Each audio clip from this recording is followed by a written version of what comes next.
Shalom saudara yang dikasihi Tuhan, selamat pagi, senang dan bahagia rasanya karena masih bisa menyapa saudara di pagi yang indah ini. Doa dan harapan saya bahwa saudara semua dalam keadaan sehat, dalam keadaan baik, penuh sukacita diberkati Tuhan untuk sepanjang hari ini. Saudaraku, sebelum memulai renungan ini, baiklah terlebih dahulu kita berdoa memohon tuntunan Tuhan. Kita berdoa. Tuhan Yesus, terima kasih untuk kebaikan-Mu yang sudah menyertai kami sepanjang malam dan sudah menganugerahkan kepada kami hari baru pagi ini. Berkati dan pimpinlah kami sepanjang hari ini oleh Roh Kudus-Mu, sehingga kami boleh berjalan dalam kemenangan Kristus di sepanjang hari ini. Dalam nama Tuhan Yesus kami berdoa. Amin. Saudara yang diberkati Tuhan, firman Tuhan yang akan kita renungkan pagi ini sekaligus menjadi penuntun kehidupan kita sepanjang hari. Saya siapkan dari kitab Bilangan pasal yang ke-13 ayat yang ke-25 sampai ayat yang ke-33 saudara. Coba saudara siapkan Alkitab saudara dan membaca nanti ayat ini secara keseluruhan, sehingga saudara lebih tahu alur cerita dari renungan kita pada pagi hari ini. Yang menjadi dasar renungan kita, saya akan baca satu ayat dari ayat yang ke-30 saudara. Bunyinya demikian.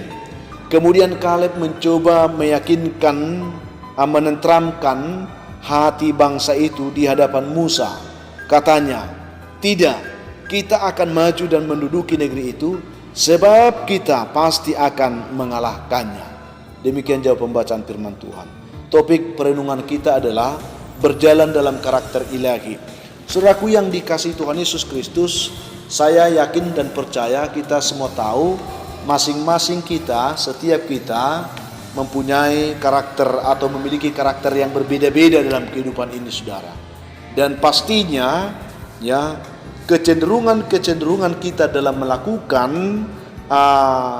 atau menanggapi sesuatu seringkali dan sangatlah itu dipengaruhi oleh karakter kita masing-masing. Sehingga sangat sebenarnya tidak terlalu sulit untuk melihat karakter kita. Lihatlah apa yang saudara lakukan dalam hidup ini. Itu yang kita lihat. Dalam pembacaan yang sudah kita baca atau yang saudara akan baca itu, kita bisa melihat di situ ada 3 gambaran karakter manusia. Yang pertama adalah karakter ke-10 pengintai. Nanti kita coba akan lihat hal itu. Yang kedua adalah karakter Kaleb saudara. Lalu yang ketiga adalah karakter umat Israel. Ketiga karakter ini tentunya menjadi sebuah pembelajaran bagi kita untuk menilai di manakah sebenarnya karakter kita saudara.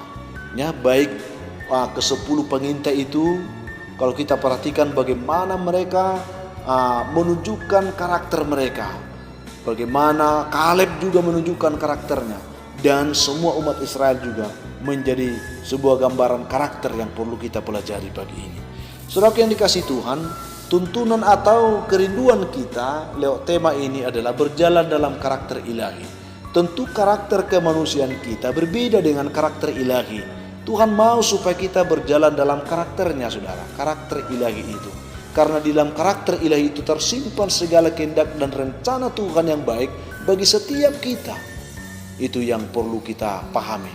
Oleh karena itu, seringkali rancangan Tuhan, kehendak Tuhan tidak dapat kita nikmati dalam hidup ini karena kita gagal berjalan dalam karakternya. Oleh karena itu, kita akan belajar pada pagi hari ini supaya kita benar-benar bisa berjalan dalam karakter ilahi. Ada hal-hal yang perlu kita perhatikan dari kehidupan kita. Ada beberapa hal yang perlu kita ubah ya, yang perlu kita perbaharui dalam kehidupan ini supaya karakter ilahi itu benar-benar kita bisa hidupi. Apa itu saudara? Yang pertama adalah cara berbicara kita. Ini penting saudara bagi kita. Kalau kita perhatikan dari ke-12 pengintai yang diutus oleh Musa ke tanah Kanaan, ketika mereka kembali, kelihatan apa yang mereka sampaikan itu. Mereka terlihat dari apa yang mereka katakan. Baik ke-10 pengintai maupun Kaleb saudara. Kita perhatikan pertama ke-10 pengintai ini. Ke-10 pengintai mereka berkata jujur kepada bangsa itu di hadapan Musa, bahwa mereka telah melakukan tugas yang diberikan kepada mereka dengan baik. Dari satu sisi mereka jujur saudara, tetapi di balik kejujuran itu mereka gagal meyakinkan umat Israel tentang rencana Tuhan kepada apa yang mereka lakukan itu. Tuhan mengutus mereka supaya mereka bisa melihat bagaimana gambaran negeri yang akan mereka masuki itu. Tetapi mereka justru berkata, kita tidak sanggup masuk ke sana. Dengan perkataan mereka sendiri yang berkata jujur, tetapi dengan perkataan mereka sendiri, mereka penuh dengan ketidakpastian dan keraguan-raguan. Itulah karakter mereka, saudara. Sehingga kalau kita benar-benar bisa mau berjalan dalam karakter ilahi, hal-hal seperti ini perlu kita ubah. Baiklah kita bisa berbicara seperti Kaleb, yang berbicara ya di atas kebenaran ketika itu ya, walaupun tidak memiliki dukungan dari siapapun. Tetapi ketika kebenaran firman Tuhan itu disampaikan, maka kebenaran itu akan bekerja, maka kebenaran itu akan bertindak di dalam kehidupan kita. Sama seperti Kaleb, walaupun ke-10 itu mereka semua sepertinya menyangkal kebenaran itu, tetapi Kaleb berkata bahwa Tuhan akan memberikan negeri itu kepada kita. Itu yang dikatakan, tanah Kanaan akan diberikan Tuhan kepada orang Israel. Itu yang kita lihat di ayat 20, saudara. Sehingga saya ingin katakan memang ya saya tidak tahu bagaimana dengan pikiran saudara. Ada ungkapan yang mengatakan begini, terkadang kita lebih mudah ya membicarakan apa yang dikerjakan, apa yang dilakukan oleh setan di dalam kehidupan kita daripada apa yang dikerjakan oleh Tuhan. Inilah yang perlu kita renungkan dulu. Seperti itulah karakter ke-10 pengintai ini, saudara. Mereka begitu gampangnya membicarakan apa yang dibisikkan setan kepada mereka daripada apa yang jelas-jelas sudah disampaikan Tuhan kepada mereka. Betapa sering kita berperilaku seperti ini. Betapa jelasnya firman Tuhan meneguhkan kita untuk diberkati, diteguhkan, dikuatkan. Tetapi oleh karena persoalan kecil yang dibisikkan oleh setan, kita penuh dengan keraguan-raguan dan tidak ada kepastian lagi dalam diri kita. Kita begitu yakin akan hal itu, saudara. Ini yang pun. Dan kita perkatakan apa yang dibisikkan oleh setan kepada kita. Sementara apa yang dikatakan Tuhan, kita diamkan dan kita tidak ucapkan itu.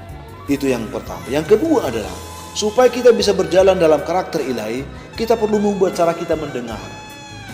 Mari saudaraku yang dikasihi Tuhan, saya tidak tahu apa yang didengarkan oleh ke-10 pengintai ini, baik dari Tuhan ataupun dari setan. Beda dengan apa yang didengarkan oleh Kaleb. Dia jelas-jelas mau mendengarkan suara Tuhan sehingga dia tidak digoyahkan oleh apapun. Sehingga saudara, pendengaran Kaleb tidak pernah dipengaruhi oleh suara-suara apapun. Sekalipun suara mayoritas seakan-akan mau melempari Kaleb ketika dia menyampaikan kebenaran, tetapi dia tidak goyah, saudara.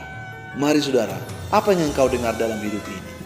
Coba, biasanya apa yang kita dengar akan sangat mempengaruhi juga apa yang kita bicarakan. Itu yang kita lihat. Dan umat Israel juga gagal dalam cara mereka mendengar.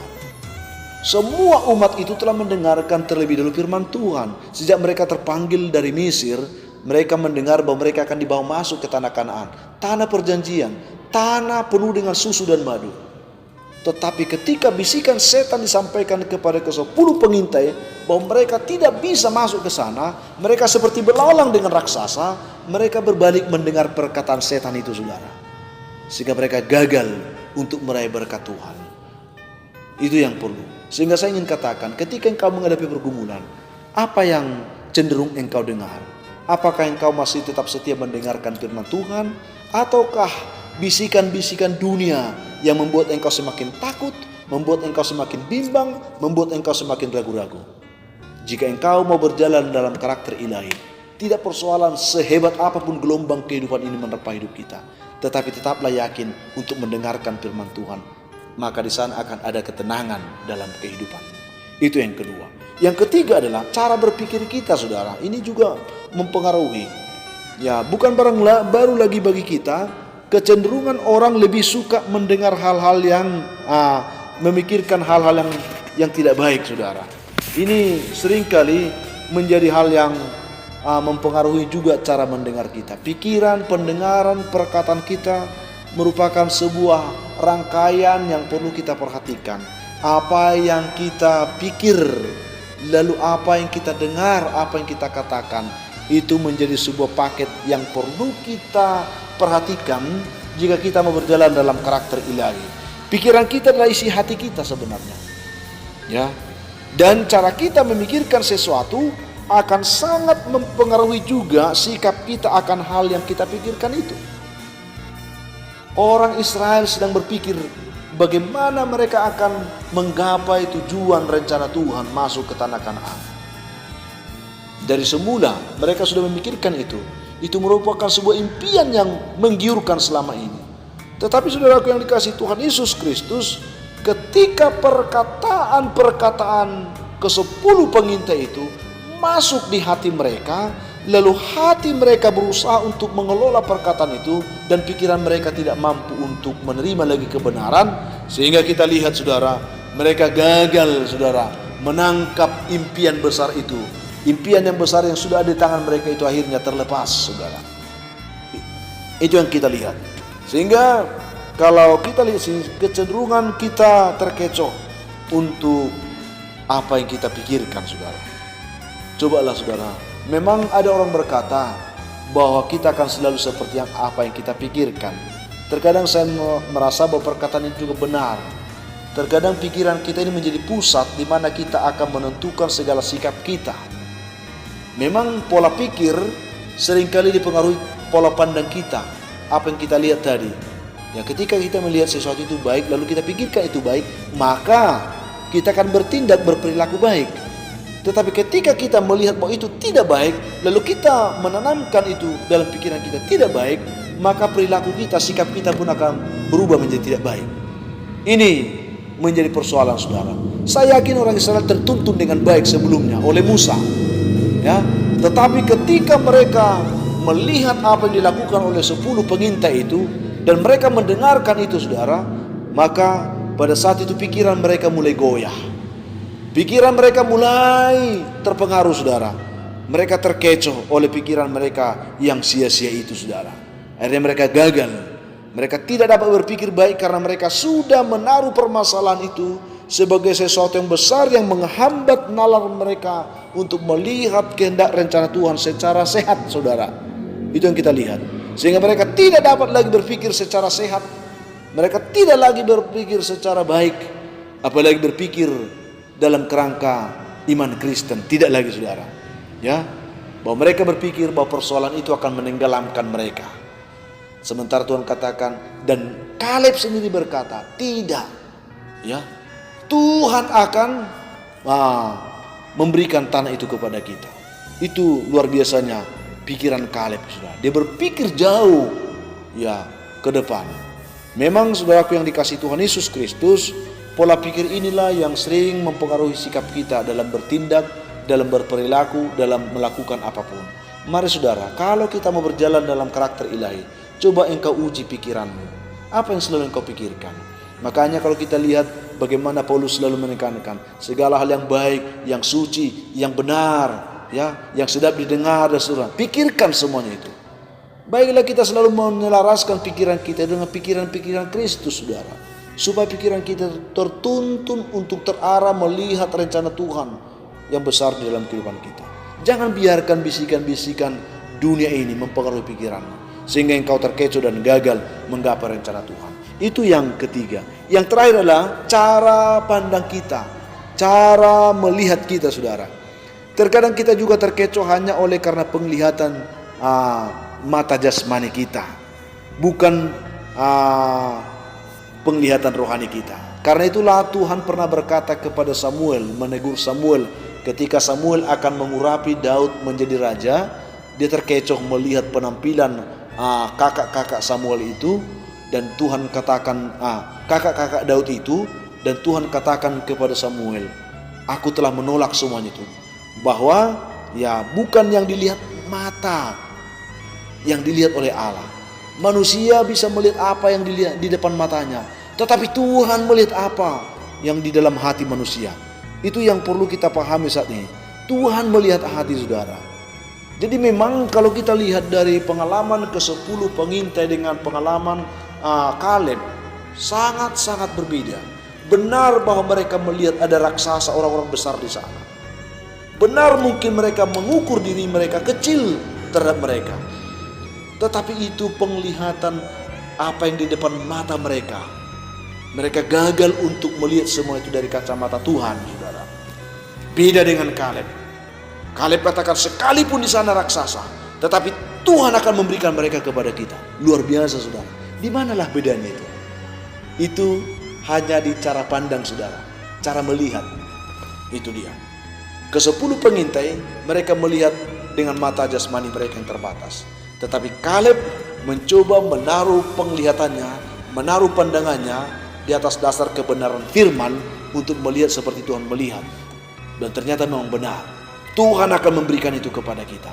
Tetapi ke-10 kata, Tuhan, kita tidak bisa pergi ke sana karena mereka lebih besar daripada kita. Saudara yang dikasihi Tuhan, coba kita lihat betapa berbedanya kedua pola pikir ini saudara. Cara melihat ini. Saudara pun dalam kehidupan pun seringkali seperti itu. Lihatlah kehidupan ini jangan hanya dari sisi jasmani saja saudara. Kehidupan ini perlu kita lihat secara utuh. Ketika kita melihat secara jasmani mungkin sebelah satu sisi bolehlah. Tetapi di sisi lain bahwa kita masih diberikan pola penglihatan yang lain, yaitu pola penglihatan rohani yang bisa melihat perkara-perkara besar di balik semua hal yang mungkin sulit untuk kita pahami yang kita lihat dalam hidup ini. Itu yang kita dapatkan lewat renungan kita ini. Sehingga saudaraku yang dikasihi Tuhan, jika kita sungguh-sungguh mau berjalan dalam karakter ilahi, maka ketiga hal ini perlu kita perhatikan. Keempat hal ini saudara. Yang pertama, mari kita coba perhatikan cara kita berbicara selama ini. Cara kita mendengar, cara kita berpikir, cara kita melihat. Apakah semuanya itu sudah selaras seperti apa yang ada dalam karakter ilahi Tuhan saudara. Itu yang perlu. Sehingga dengan pertolongan Tuhan hari ini, setiap kita boleh dibantu oleh Tuhan untuk bisa berjalan sungguh-sungguh dalam karakter ilahi Tuhan. Sehingga dari ke-10 pengintai itu kalau kita perhatikan beserta dengan orang Israel yang mengikut pola pikir mereka gagal untuk masuk ke tanah Kanaan. Tetapi Kaleb bahkan dikatakan 40 tahun lagi dia menikmati tanah Kanaan. Sampai pada masa tua pun dia tetap kuat untuk berjuang menduduki tanah Kanaan itu saudara. Saya yakin itulah yang perlu kita pahami saat ini. Tidak persoalan sesulit apa hidup ini, tetapi berjalan dalam karakter ilahi. Engkau akan ditolong untuk melihat perkara-perkara besar yang Tuhan akan lakukan dalam hidupmu. Sehingga engkau bisa dituntun dari kemenangan kepada kemenangan dalam menjalani kehidupan hari demi hari. Itulah yang kita dapatkan saudara pagi ini. Dan Tuhan membantu kita, memberkati kita lewat renungan ini. Sebelum mengakhirinya saya akan berdoa buat saudara. Biarlah dengan doa ini kita dikuatkan untuk menerima kebenaran ini. Kita berdoa saudara. Tuhan Yesus, terima kasih untuk kebenaran firman-Mu pada saat ini yang telah menuntun kami boleh mengerti bagaimana kami harus berjalan dalam kehidupan ini, bukan dalam karakter duniawi lagi. Sebagai anak-anak Tuhan yang sudah mengasihi Tuhan, kami mau berjalan dalam karakter ilahi. Oleh karena itu bantulah kami Tuhan, supaya kami boleh berubah dalam cara berbicara kami, dalam cara mendengar kami, dalam cara berpikir kami, juga dalam cara pandang kami. Sehingga kami boleh melihat hidup ini bukan hanya dari kedagingan kami, tetapi juga dari cara Tuhan melihatnya bagi kami. Sehingga kami benar-benar menikmati segala kebaikan Tuhan, hidup dalam kemenangan sukacita daripada-Mu. Berkati umat mendengarkan renungan ini. Yang lemah Tuhan kuatkan, yang sakit Tuhan sembuhkan. Biarlah mereka boleh melihat kebenaran ini, diteguhkan untuk hidup dalam kemenangan. Yang berduka Tuhan, ada umat Tuhan yang berduka hari ini, berkati dan hiburkan mereka. Yang berbeban berat, berikan mereka kelegaan. Kami percaya hari ini kami akan meraih kemenangan berjalan di dalam kemenangan Kristus. Dalam nama Tuhan Yesus kami berdoa. Amin. Saudaraku yang dikasihi Tuhan, kita bersyukur untuk renungan ini. Dan saya ingin katakan, tetaplah semangat saudara, jadilah kuat, tetaplah bersukacita dalam Tuhan. Dan jika saudara mempunyai beban dan pergumulan hidup yang berat dan rindu didoakan, hubungi kami di nomor telepon yang tertera di layar saudara. Kami siap membantu saudara dalam doa. Itulah yang kami sampaikan. Kiranya Tuhan menolong saudara berjalan dalam kemenangan Tuhan hari ini. Saya Pendeta Linti Dengoran, Pendeta GKP Jemaat Khusus Horisan Medan, menyampaikan sampai jumpa di kesempatan lain. Tuhan memberkati saudara. Shalom.